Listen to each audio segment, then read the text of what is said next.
A paz do Senhor Jesus, meus amados e queridos irmãos. Deus abençoe a todos em nome de Jesus Cristo. Aqui quem vos fala é o vosso irmão amado, Leonardo Santana. Eu quero hoje falar um pouco sobre salvação. Talvez você já se fez essa pergunta. Se Jesus morreu na cruz para salvar a humanidade, por que nem todos se salvam? Por que existem tantas pessoas que morrem sem a sua salvação? Então vamos ler um texto bíblico aqui e logo após estarei explicando para os irmãos. Depois dessa leitura e dessa explicação, a sua mente vai ser aberta e você vai entender porque nem todos são salvos.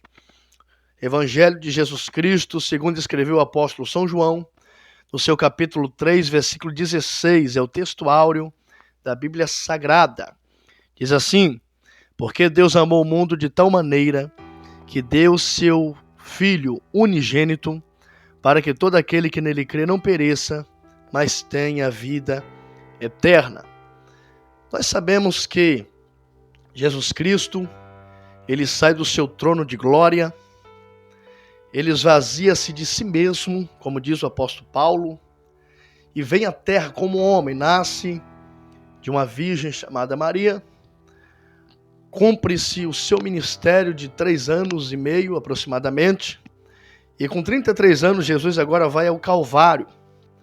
Era necessário, pelas profecias bíblicas, Jesus morrer no Calvário para que toda a humanidade, todo mundo, tivesse o direito da salvação. Quando a Bíblia diz que Deus amou o mundo, está falando das pessoas, independente do seu país, do seu continente, da sua raça e da sua língua. Deus amou o mundo, então ele tem uma ideia de mandar o seu Filho na terra para morrer pelos pecados da humanidade. Agora a Bíblia diz que Jesus morre na cruz do Calvário e nós, que não somos da nação de Israel, temos agora a oportunidade de ser salvo. Todo aquele que não é de Israel é chamado de gentio. A Bíblia chama nós de gentios. Então, nós agora somos enxertada na videira. Nós somos um tipo de enxertação.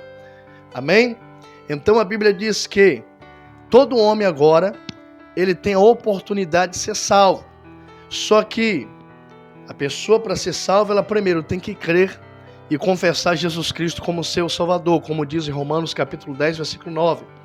Se com a tua boca confessares o Senhor Jesus como seu Deus, e em teu coração crer que Deus ressuscitou dos mortos, serás salvo. Então, o primeiro passo para ser salvo é a confissão de fé.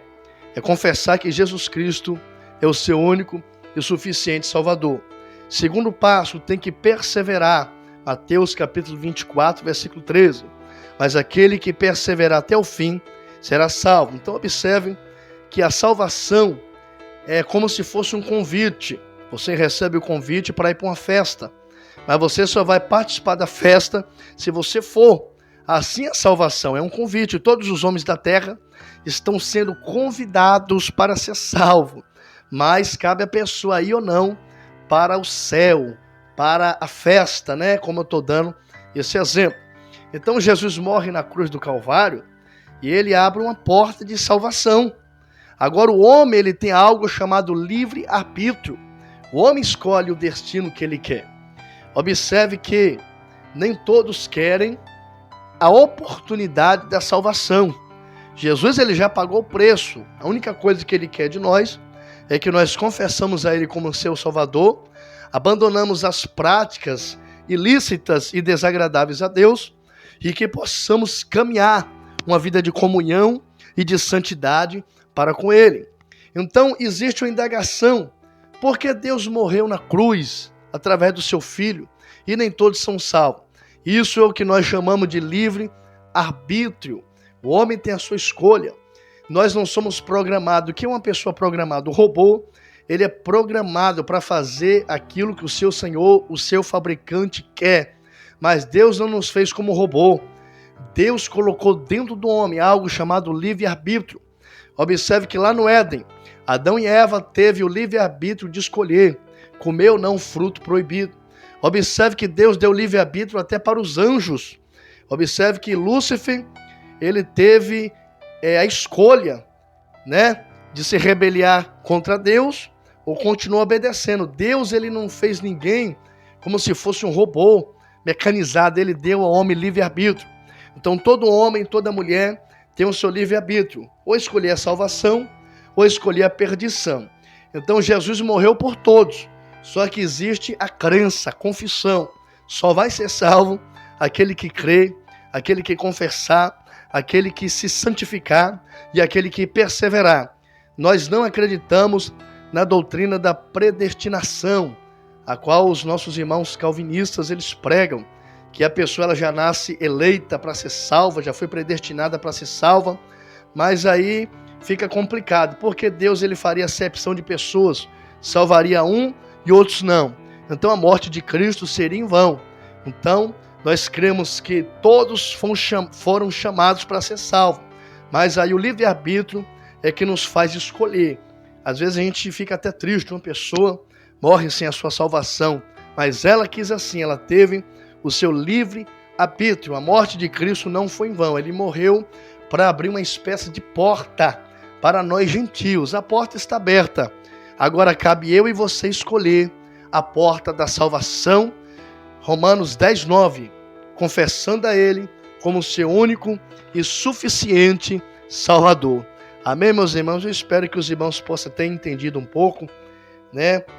Porque às vezes é uma confusão muito grande. Se Deus, através do seu Filho ali, morreu no Calvário, e por que todos não se salvam? Porque uns são salvos, uns foram predestinados para ser salvos? Não, a salvação é para todos, mas cabe o homem escolher. Amém? Se um pastor hoje ele quiser sair da igreja e praticar coisas ilícitas, ele mesmo está escolhendo perder a sua salvação. Então, meus irmãos, cada um tem a sua escolha, e que você possa ter a sua escolha em confessar Jesus Cristo como seu único e suficiente Salvador, porque não há outro que possa salvar. A morte na cruz do Calvário não foi em vão, foi por mim e por você. Não use do teu livre-arbítrio para pecar, para servir a outros deuses. Use o livre-arbítrio que Deus te deu para o adorar, para glorificar e para ir para o céu após Jesus te chamar desta terra. Amém? Que Deus abençoe a todos. Fiquem todos na paz de Jesus. Deus vos abençoe. Amém.